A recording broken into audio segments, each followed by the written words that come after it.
तो दर्शकों, आप सब लोग कैसे हैं।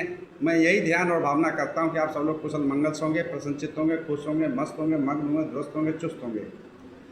जैसा कि मैं हर रोज़ कहता हूं, फॉलो सब्सक्राइब करो न करो ये तो आपकी मर्जी है, पर ध्यान लगाकर, चित्त लगाकर, मन लगाकर, दिमाग लगाकर, माइंड लगाकर सुनते रहो। बस यही हमारी अर्जी है, बस यही हमारी अर्जी है, बस यही हमारी अर्जी है।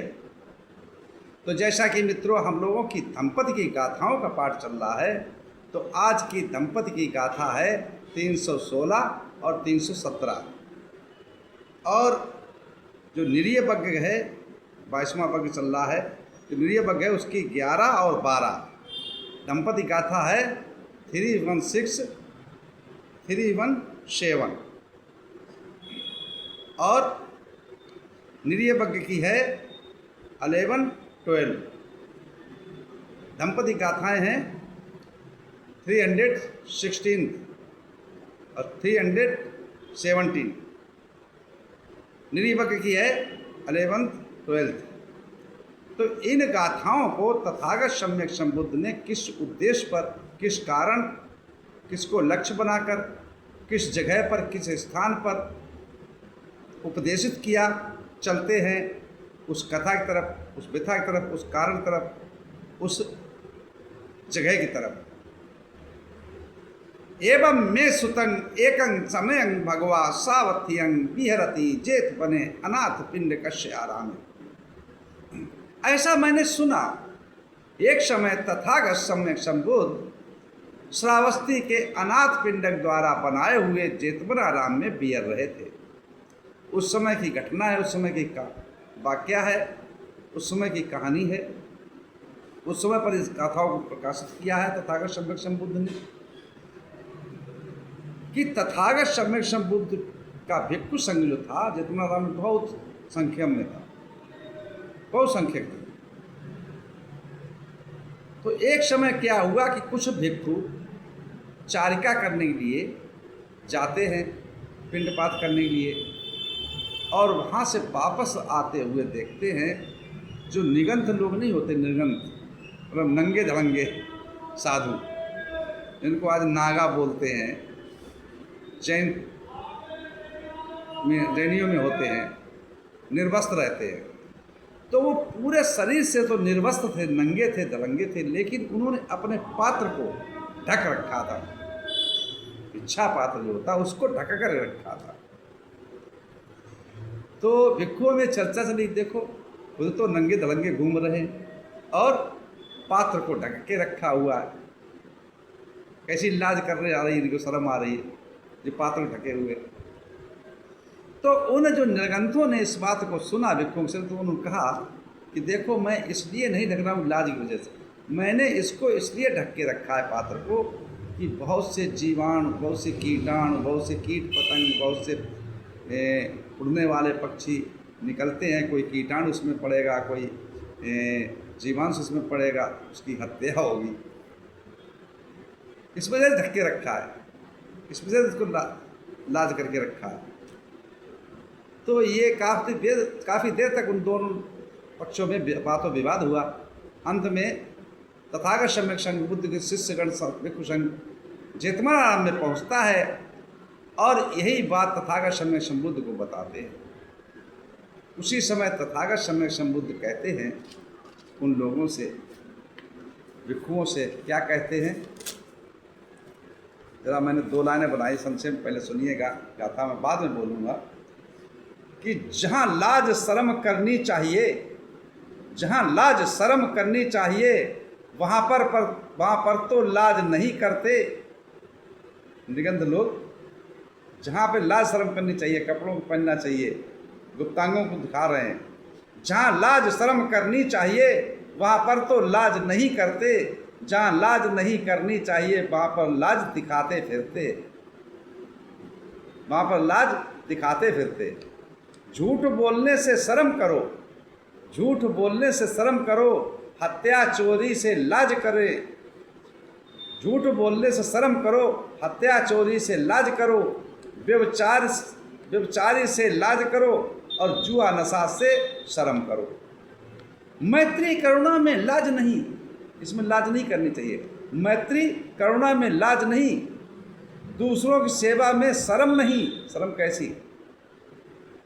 मैत्री करुणा में लाज नहीं, दूसरों की सेवा में शर्म नहीं, और ध्यान भावना में लाज नहीं, साधना करने में शर्म नहीं। इसमें इन चीज़ों शर्म नहीं करनी चाहिए। तो उसी समय तथागत सम्यक संबुद्ध ने इन दोनों गाथाओं को उपदेशित किया है। और क्या कहा है? अलज्जिताये लज्जन्ति, अलज्जिताये लज्जन्ति, लज्जिताये न लज्जरे, मिच्छादिष्टि समादाना सत्ता गच्छन्ति दुर्गति। लज्जा ना करने की बात में जो लज्जित होते हैं और लज्जा करने की बात में लज्जित नहीं होते, वे प्राणी मिथ्या दृष्टि को ग्रहण करके दुर्गति को प्राप्त होते हैं। दूसरी गाथा कहते हैं तथागत सम्यक संबुद्ध, अभये चा भय दस्सिनो, अभये चा भय दस्सिनो, भये चा अभय दस्सिनो, मिच्छादिष्टि समादाना सत्ता गच्छन्ति दुर्गति। भय ना करने की बात में भय कर दिखाते हैं और भय करने की बात में भय नहीं देखते। ऐसे प्राणी मिथ्या दृष्टि को ग्रहण करने से दुर्गति को प्राप्त होते हैं, दुर्गति को प्राप्त होते हैं। अब इसको मैं थोड़ा आप लोगों को इन गाथाओं का जो अर्थ है डिटेल से समझाने की कोशिश करूंगा, शायद आप लोगों के समझ में आ सके। लाज किसमें नहीं करनी चाहिए? झूठ बोलने से हैं? लाज करनी चाहिए किसमें? झूठ बोलने से, व्यभिचार से, हैं? मिथ्या आचरण से, हत्या से, दुर्वचन से, नशा से, जुआ से, चोरी से, इनसे लाज शर्म करनी चाहिए। झूठ बोलने से क्यों? झूठ जब बोलता है तो बहुत खुश होता है, लाज नहीं लगती। और जब वो झूठ पकड़ा जाता है तो बहुत सी लाग लपेट लगाता, सैकड़ों झूठ और बोल के उसको छुपाने की कोशिश करता है। और जब वो भी सत्य हो जाता है तब लज्जित होता है। तो अगर पहले से ही उस बात को लाज कर ले, झूठ ना बोले, तो क्यों लज्जित होना पड़े? और लाज कहाँ नहीं करनी चाहिए?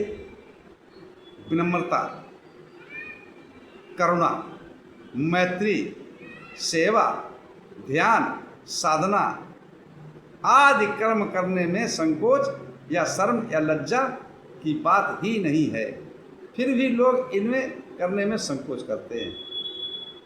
इन चीज़ों करने में विनम्रता, नम्रता जिसको बोलते हैं, करुणा, दया भावना जिसको बोलते हैं, मैत्री, प्यार बोलते हैं, दुलार बोलते हैं, सेवा किसी बड़े बुजुर्ग से करना, ध्यान साधना करना, इसमें बड़ी लाज करते हैं, बड़ी शर्म करते हैं, बड़ी शर्म आते हैं इसमें। और जब इसमें संकोच नहीं करना चाहिए, इसमें शर्म लज्जा नहीं करनी चाहिए। बहाने बनाते हैं इन कामों में, इन कामों करने से। इसके विपरीत क्रोध, हिंसा, चोरी, शोषण, अहंकार, व्यभिचार, नशा, व्यसन आदि दुष्कर्म जिसमें संकोच लज्जा करनी चाहिए, शर्म करनी चाहिए, लज्जा करनी चाहिए, उनमें लज्जा नहीं करते। ऐसे लोगों की समझ विपरीत होती है। अतः ऐसे मिथ्यादृष्ट लोग पतन के ओर जाते हैं, दुख की ओर जाते हैं। इनके जीवन में सुख शांति नहीं रहती, कभी भी सुख शांति नहीं रहती। दूसरा है कि जो लोग शील, सदाचार, विनम्रता, आत्मसंयम और दूसरों के प्रति मैत्री भाव का व्यवहार, निर्भरता के कर्म हैं, अतः व्यक्ति को इन्हें करना चाहिए। इसके विपरीत दुश्शील, क्रोध, दुराचार, असंयम, अहंकार, हिंसा, शोषण आदि दुष्कर्म भयपूर्ण हैं।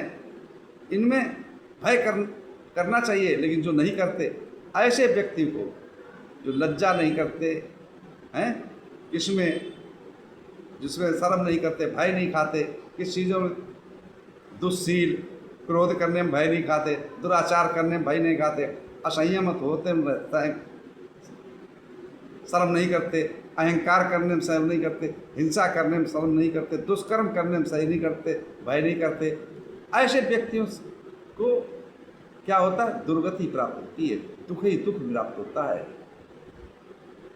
भय करना चाहिए, तो इसमें भय कर नहीं करे तो ऐसे लोगों को सद्गति कहाँ से मिल सकती है, सुख कहाँ से मिल सकता है, मोक्ष कहाँ से मिल सकती है? जो इन कार्यों में नहीं करता है, जो प्रेम, मैत्री, करुणा, सद्भावना रखता है, दूसरों के प्रति सेवा, और बड़े बुजुर्गों को सेवा भाव करना है, सत्कार करता है, उसमें लाज नहीं करता, ध्यान साधना में लाज नहीं करता, कुशल कर्मों में लाज शर्म नहीं करता, उसको सद्गति प्राप्त होती है। इसी के साथ मैं अपनी वाणी विराम देता हूँ। आप सब लोग मंगल हो, कल्याण हो, सुखी जीवन हो, निरोगी काया हो, दुख दूर हो जाए, सुख से वास करो, हमेशा प्रसन्नचित्त रहो। आप सब लोगों को मंगल हो, मंगल हो, मंगल हो।